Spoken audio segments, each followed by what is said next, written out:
Baik pemirsa, kita berjumpa lagi dalam program UMKM Update, program yang mengulas tentang segala hal yang update berkaitan dengan UMKM, tren usaha, dan juga analisa bisnis. Saya sudah bersama dengan seorang pakarnya seperti biasa, ada seorang manajemen consultant, professional trainer, dan juga praktisi bisnis, ada Pak Rudi Prihananto, atau yang biasa kita kenal dengan sebutan Cak Idur. Langsung saja kita sapa, Cak Idur, apa kabar?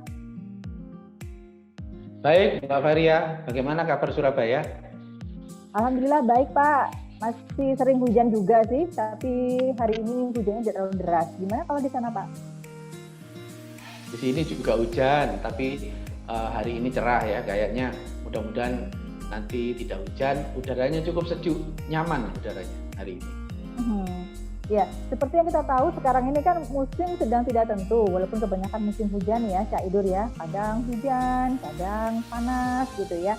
Nah, tentu saja ini sangat berpengaruh pada kondisi badan kita. Jadi kita harus pandai-pandai menjaga kondisi badan, kita perkuat imunnya dan sering-sering minum vitamin ya, Cak Idur. Seperti yang kita tahu, kalau kita minum vitamin nggak harus dalam bentuk instan ya, seperti dari bentuk tablet atau kapsul gitu ya, Cak Idur. Bisa juga kita dapatkan dari buah-buahan.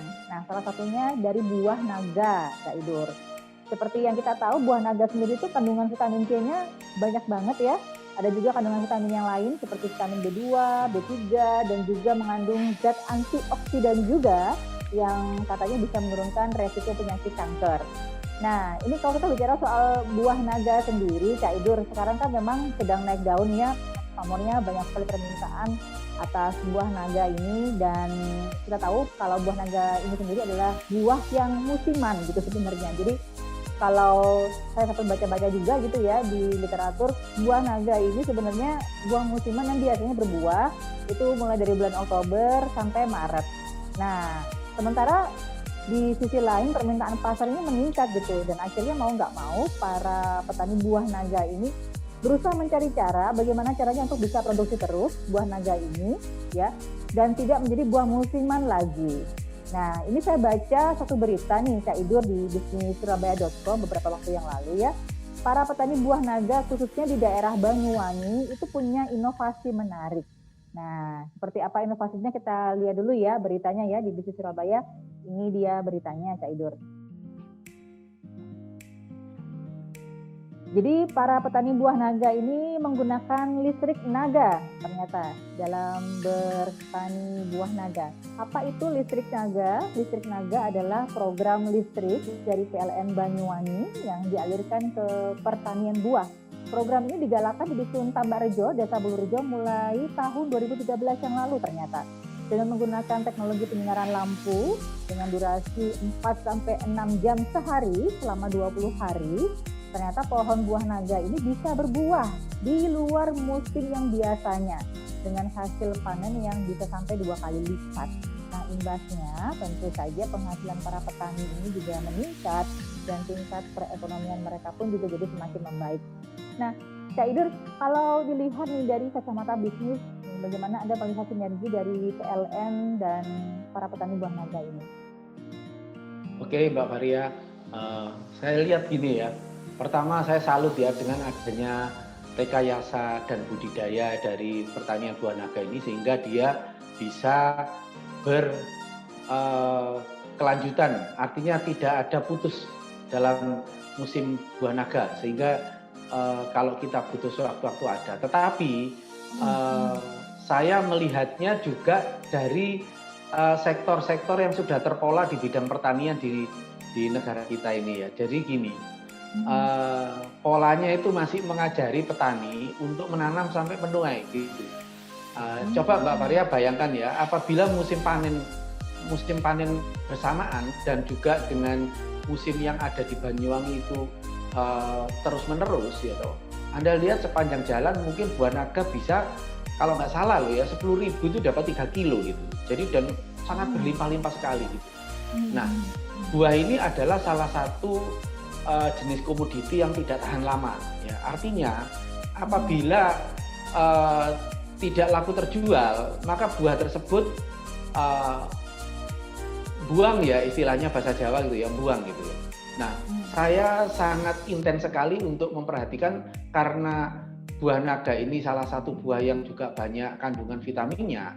Harusnya eh, petani, pemerintah daerah, dinas terkait itu melakukan budidaya setelah mereka melakukan panen bersama, gitu ya. Jadi harga nggak anjlok, buah naga tersebut bisa dijadikan berbagai macam. Jadi mungkin kalau kita kupas satu persatu, kulitnya pun juga mungkin bermanfaat, ya. Saya juga masih belum melakukan sih sebuah penelitian, tapi saya lihat ya, kalau kulit itu dijemur pasti kering ya. Kalau kering nanti digiling bisa jadi bubuk ya. Kalau bubuk itu mungkin bisa dijadikan seperti dupa untuk sembahyang, kan laku dijual. Yang kedua, kalau diperas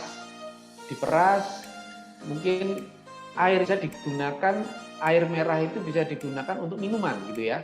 Terus ampasnya itu dicampur dengan bahan pembantu ya, mungkin terigu dan lain-lain, bisa menjadi dodol buah naga gitu ya.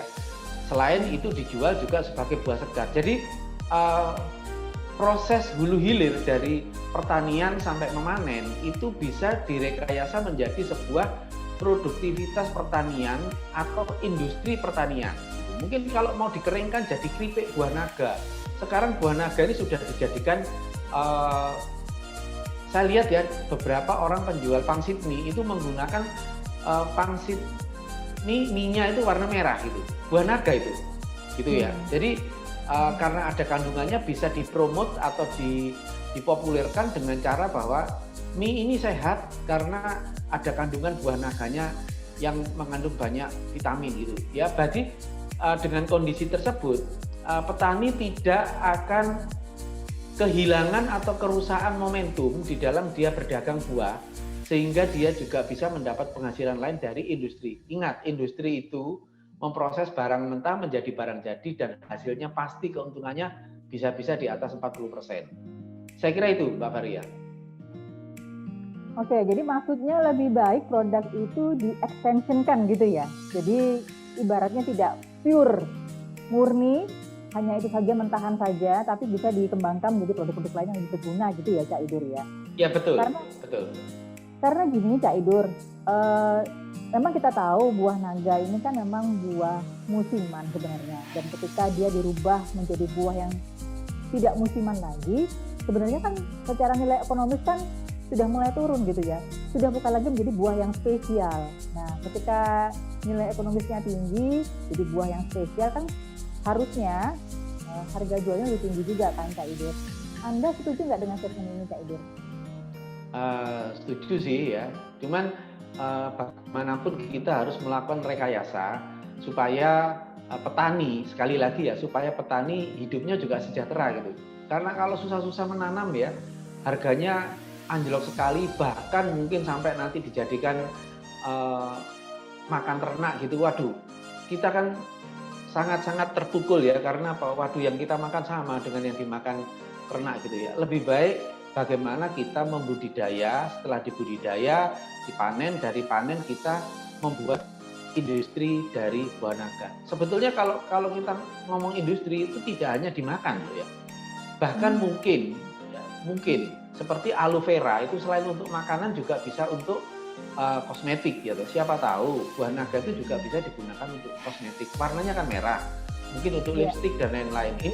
Ini satu kondisi yang tidak terpola, tetapi berangan-angan dengan angan-angan yang lebih realistis itu. Karena sekarang ini apapun bisa dijadikan komoditas gitu ya. Apalagi sekali lagi pasarnya generasi milenial itu, apabila berkenan itu buah naga bisa jadi lipstik, itu semua wanita baik SMP, SMA, kuliah gitu, mereka menggunakan lipstik yang berbahan baku buah merahnya gitu ya. Jadi organik gitu ya istilahnya ya. Ya, dan ini sekali lagi ya tidak terjadi di Banyuwangi saja. Saya lihat di beberapa media itu di Pasundan ya, di Jawa Barat itu juga ada kampung naga juga ada. Jadi mereka betul-betul membudidaya ini supaya menjadi mata pencarian dan bisa menghidupi keluarganya, sehingga masyarakat petani buah naga juga sejahtera.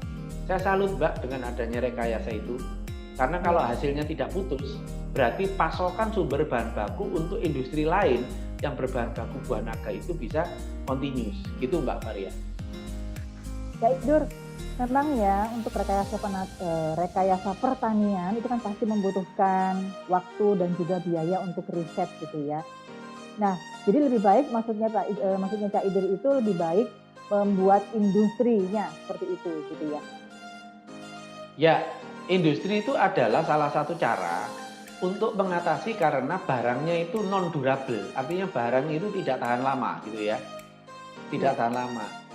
Kalau dia ditahan-tahan terus lama-lama kan busuk, daripada busuk sebelum busuk langsung diolah gitu ya. Karena eh, salad juga bisa pakai buah naga ya toh, dijual potongan juga bisa, tapi kan masih wujudnya adalah buah gitu ya, masih tidak tahan. Tapi kalau sudah jadi dodol itu mungkin beda ya. Kalau sudah jadi Gitu sirup, ya. kalau sudah jadi sirup beda ya. Kalau sudah jadi makanan-makanan dalam bentuk lain atau keripik crispy dari buah naga, ya beda gitu ya. Sehingga akan memberikan efek lain, yaitu multiplier effect dalam hal industrialisasi di bidang buah naga. Artinya masyarakat bisa lebih meluas, dari sisi pembuatan mesin juga bisa laku, terus orang yang ingin membuat hasil pertanian menjadi produk olahan dan barang jadi dari buah naga akan juga mempunyai nilai ekonomis dan membantu pengembangan kesejahteraan keluarga bagi masyarakat Indonesia. Begitu Mbak Maria.